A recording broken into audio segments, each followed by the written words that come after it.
Assalamu alaikum wa rahmatullahi wa barakatuh.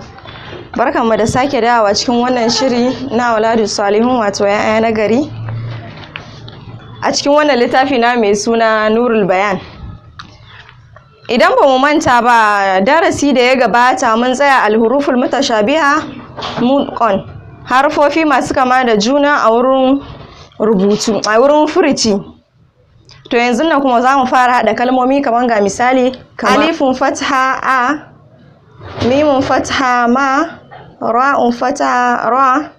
To ga kuma yanda yake a haɗe. Nan misalin gashi a rabe ne, kowanne a raba shi gidan shi. Nan kuma gashi a haɗe, amara, amara. Ga misali na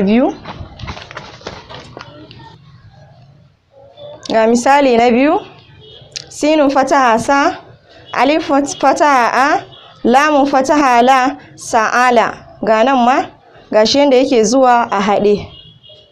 Duka dai abu ɗaya ne, abin da yake nan shi yake nan, yana dai nuna mana dai wannan a rarrabe ne, nan kuma a haɗe.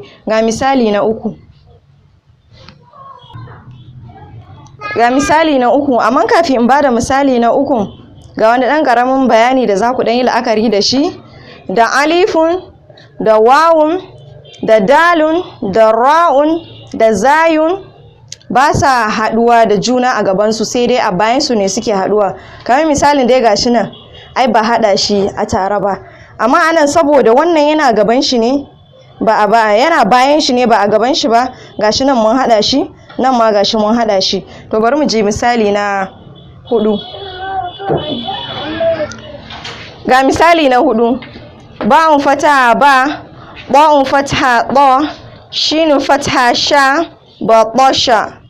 Nan ma gashi batasha, yanda yake zuwa a haɗe kenan. To bari mu je misali na biyar. To ga misalai na biyar kamar haka, nunun fataha na, ba'un fataha ba, zayun fataha za, na baza. Nan ma gashi yanda suke zuwa a haɗe kenan.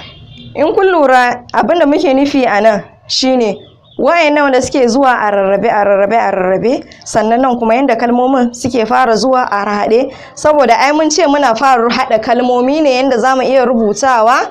Wannan na haɗuwa da wannan, wannan na haɗuwa da wannan. To shine nan muka kawo muku wayannan misalan guda biyar.